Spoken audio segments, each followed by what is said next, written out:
Հիմնական տրամաբանությունը հետևյալն է, ինչպես նշեցի, որ ավտոբուսային գիծը, որը ներդրված է մինչև Մաշտոցի պողոտա, այն պետք է ունենա շարունակություն մինչև Իսակովի պողոտա։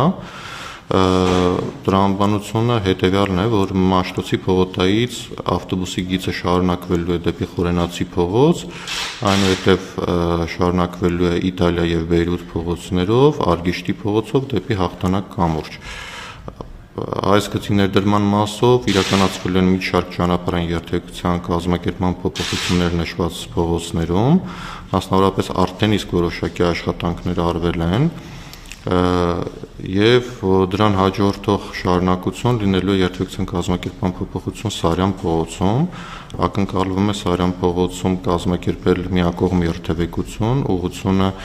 Լեոից դեպի Բաղրամյան պողոտա, ինչպես նաև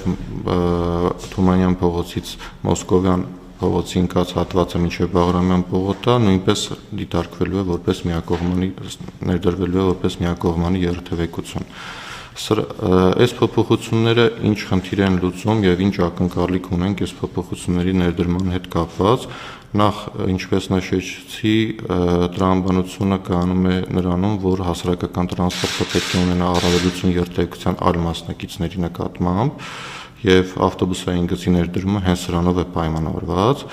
Միաժամանակ ներդրման հետ կապված փոփոխություններ կիրականացվեն Խորենացու փողոցում, մասնավորապես կկիրառվեն կայանման արգելք տվյալ հատվածում, որտեղ ներդրվելու է ավտոբուսային գիծը։ Երթևեկության կազմակերպման փոփոխություններ կիրականացվեն Սուրբ Գրիգոր Լուսավորիչ փողոցում, Մաշտոցի պողոտա խաչմերուկում կավելացվի ձախ երթևեկելի մեկ հավելյալ գոտի, որպեսզի հոսքերի անընդհատությունը կարողանան ապահովել դեպի այդ ուղղություն։ Արդեն իսկ կիրառվել են փոփոխություններ Ամիրյան եւ Զաքյան փողոցում, Ամիրյան եւ